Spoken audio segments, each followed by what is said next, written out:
आज हम पढ़ेंगे मुंशी प्रेमचंद की कहानी ठाकुर का कुआं। जोखू ने लोटा मुंह से लगाया तो पानी में सख्त बदबू आई। गंगे से बोला, ये कैसा पानी है? हमारे बांस की पिया नहीं जाता, गला सूख रहा है और तू सड़ा पानी पिलाई देती है। गंगी प्रतिदिन शाम पानी भर लिया करती थी। कुआं दूर था, बार बार जाना मुश्किल था। कल वह पानी लाई तो उसमें बू बिल्कुल नहीं थी। आज पानी में बदबू कैसी?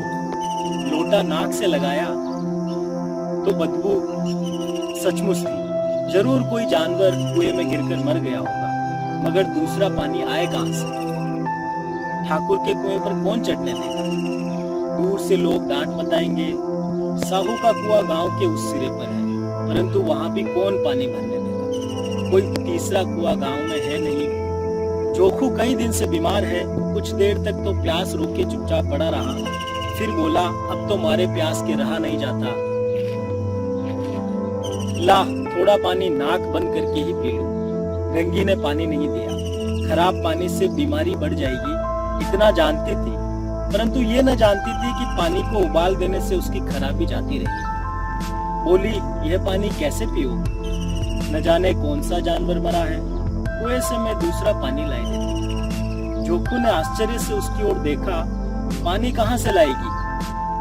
ठाकुर और साहू के दो कुएं तो है, क्या एक लोटा पानी न भरने देंगे? हाथ पांव तुड़वाएगी और कुछ न होगा। बैठ चुपके से। ब्रह्म देवता आशीर्वाद देंगे, ठाकुर लाठी मारेंगे, साहू जी एक के 5 ले लेंगे। गरीबों का दर्द कौन समझता है? हम तो मर भी जाते हैं तो कोई द्वार पे झांकने भी नहीं आता, कंधा देना तो बड़ी बात है। ऐसे लोग कुएं से पानी भरने देंगे? इन शब्दों में कड़वा सत्य था। गंगी क्या जवाब देती, किंतु उसमें भी बदबूदार पानी पीने को मिलता। रात के 9 बज रहे थे। थके मांदे मजदूर तो सो चुके थे। ठाकुर के दरवाजे पर 10-5 बेफिक्रे लोग जमा थे।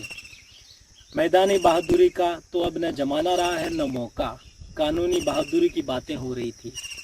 कितनी होशियारी से ठाकुर ने थानेदार को एक खास मुकदमे में रिश्वत दी और साफ निकल गए। कितनी अक्लमंदी से एक मार्के के मुकदमे की नकल ले आए। नाजिर और मोहतमीम सभी कहते थे नकल नहीं मिल सकती। कोई 50 मांगता, कोई 100। यहाँ बेपैसे कोड़ी नकल उड़ा दी। काम करने ढंग चाहिए। और इसी समय गंगी ठाकुर के कुएं से पानी लेने पहुंची। कुप्पी की धुंधली रोशनी कुएं पर आ रही थी। गंगी जगत की आड़ में बैठी मौके का इंतजार कर रही थी।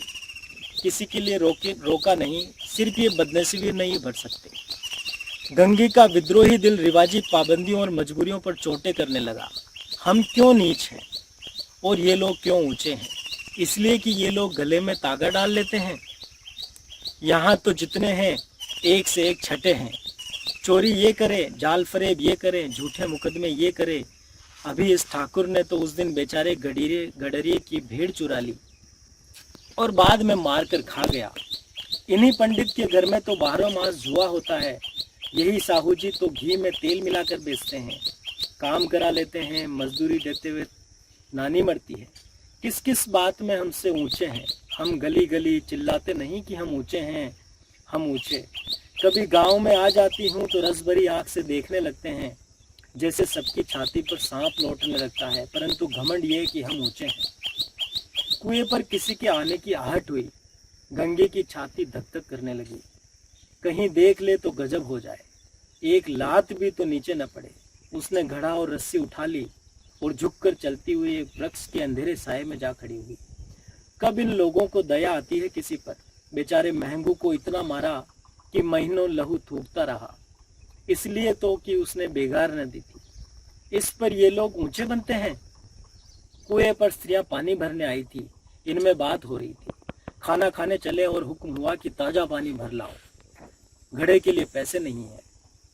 हम लोगों को आराम से बैठे देखकर जैसे मर्दों को जलन होती है।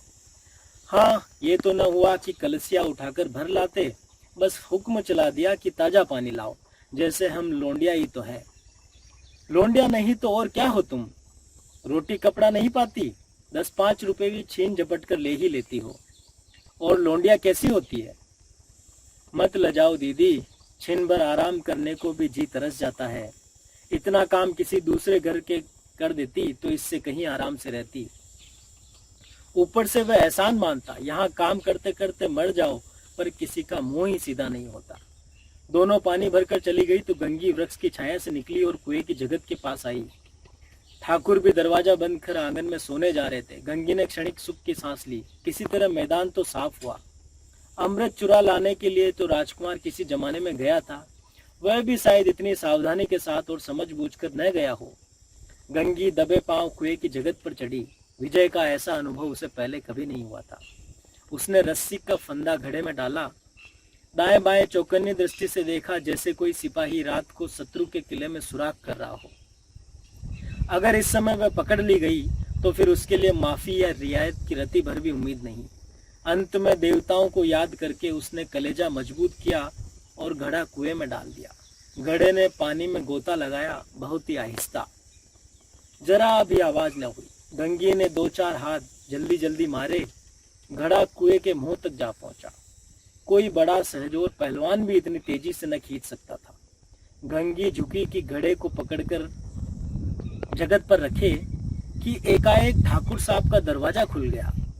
शेर का मुंह उससे अधिक भयानक न होगा। गंगी के हाथ से रस्सी छूट गई। रस्सी के साथ घड़ा धड़ाम से पानी में गिरा और कई क्षण तक पानी में हिलकोरे की आवाज सुनाई देती रही। ठाकुर ने कहा, कौन है, कौन है?